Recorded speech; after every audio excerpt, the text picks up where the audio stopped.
မှန်တဲ့ကိုကြီးလိုက်တိုင်းကိုလိုချင်တဲ့တိုးတက်မှုမျိုးမတွေ့ရလို့စိတ်ပြတ်နေပြီလားဒါမှမဟုတ်တင့်မှရှိတဲ့တက်ကြွမှုနဲ့ခွန်အားတွေပျောက်ဆုံးနေသလိုခံစားနေရပြီဆိုရင်တော့တင်ကနေရာမှန်ကိုရောက်နေပါပြီဒီဗီဒီယိုမှာကျွန်တော်ကခန္ဓာကိုယ်တိစောက်တဲ့ခရီးစဉ်ကိုအပိုင်း၅ပိုင်းနဲ့ခွဲပြီးတော့ရှင်းပြပေးမှာပါတင်ရဲ့ခန္ဓာကိုယ်နဲ့စိတ်ဓာတ်ကို body weight ကလွယ်လို့ဘာပစ္စည်းမှမလို့ဘယ်ချိန်မှသွားစရာမလိုပဲနဲ့အခြေခံကနေဘယ်လိုတိစောက်အောင်မလဲဆိုတာပြသပေးမှာဖြစ်ပါတယ်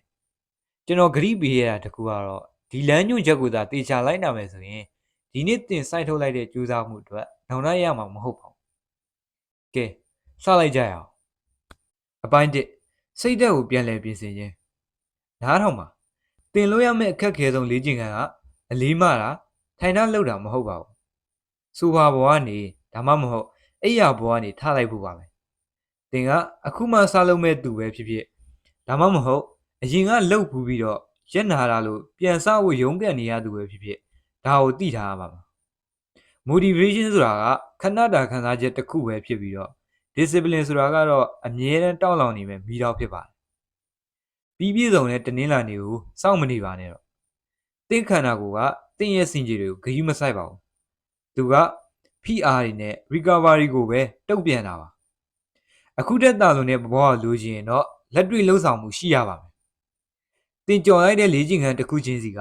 တင့်ရဲ့ပြင်းကြီးတဲ့အတွက်ပေးလိုက်တဲ့လက်ဆောင်ပါပဲအဲ့ဒီပြင်းကြီးတဲ့လူကိုတက်ပစ်ပြီးတော့သူရဲကောင်းတစ်ယောက်ကိုစတင်တည်ဆောက်ရမယ်အချိန်ရောက်လာပါပြီအပိုင်းနှစ် PPS ဆိုတာဘာလဲခန္ဓာကိုယ်ပြောင်းလဲဖို့အတွက်စနစ်တစ်ခုလိုအပ်ပါတယ်ကျွန်တော်တို့က PPS split ကိုအသုံးပြုသွားမှာပါ PPS ဆိုတာက push pull leg ပါ push day မှာတော့ရင်ဘတ်ကြွက်သား chest ပခုံးကြွက်သား shoulder နဲ့လက်မောင်းနောက်ကြွက်သား tricep တွေကိုပြစ်မှတ်ထားပါတယ် pull day မှာတော့ကြောကုန်းကြွက်သား back နဲ့လက်မောင်းရှိကြွက်သား bicep တွေကိုပြစ်မှတ်ထားပါတယ် leg day မှာတော့တင့်ခန္ဓာကိုယ်တစ်ခုလုံးရဲ့အခြေခံအုတ်မြစ်ပါ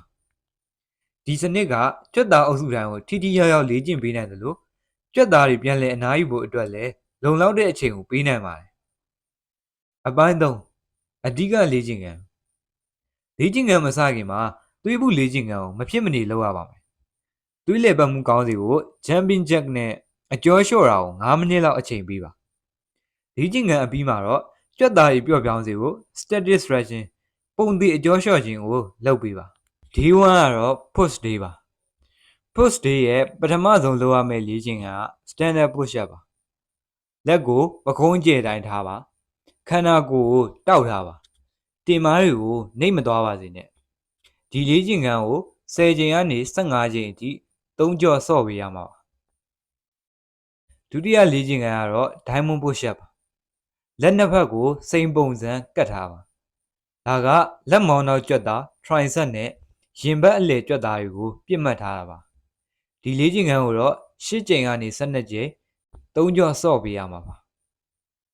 တတိယမြောက်လေ့ကျင့်ခန်းကတော့ decline push up ပါ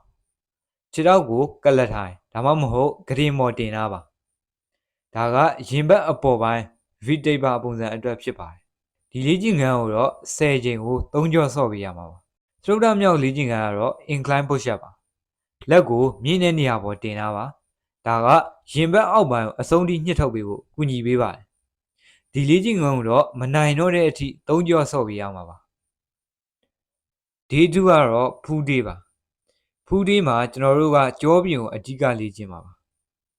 full day ရဲ့ပထမဆုံးလေ့ကျင့်ခန်းကတော့ standard pull up ပါလက်ဘွားကိုအပြင်ဘက်ကိုလှည့်ပါ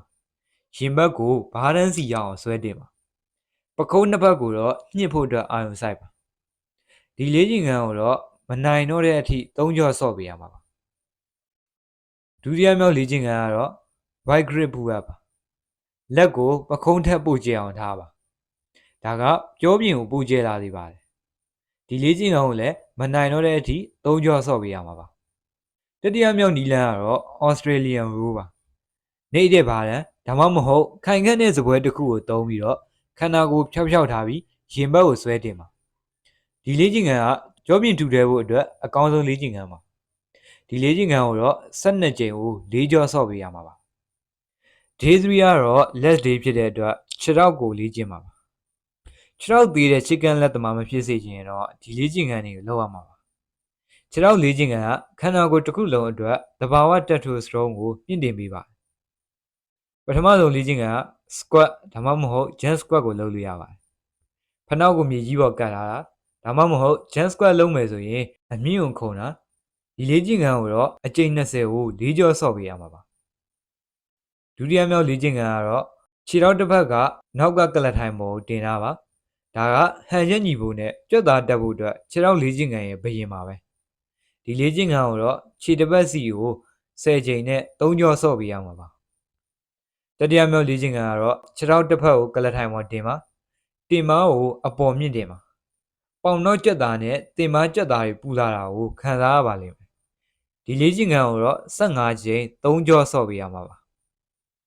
သုဒ္ဓမြောက်နီလန်ကတော့ဒူးထောက်ပြီးတော့ခန္ဓာကိုယ်ကိုဖျောက်ထားတာ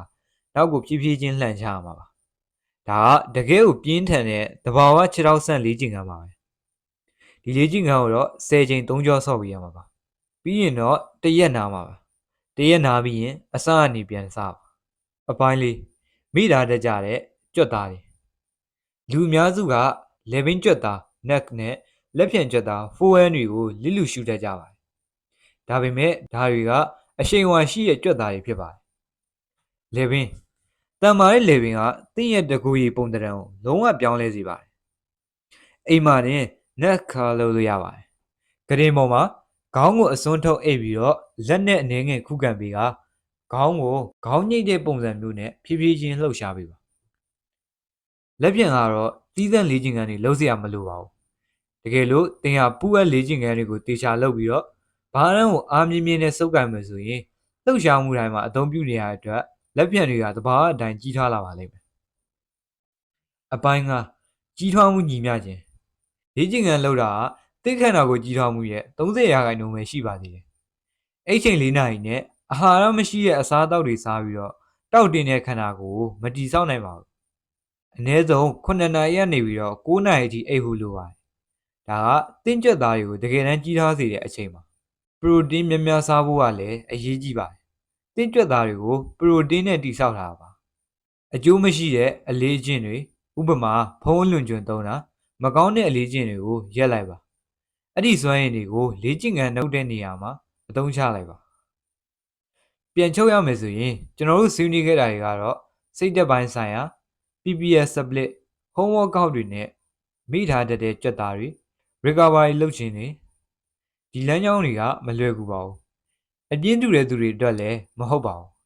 ဒါပေမဲ့ပြင်းပြတဲ့ဆန္ဒနဲ့ဇွဲသာရှိမယ်ဆိုရင်လူအများစုအိမ်မက်ပဲမှတ်နိုင်တဲ့ခန္ဓာကိုယ်မျိုးကိုသင်ပိုင်ဆိုင်နိုင်ပါလိမ့်မယ်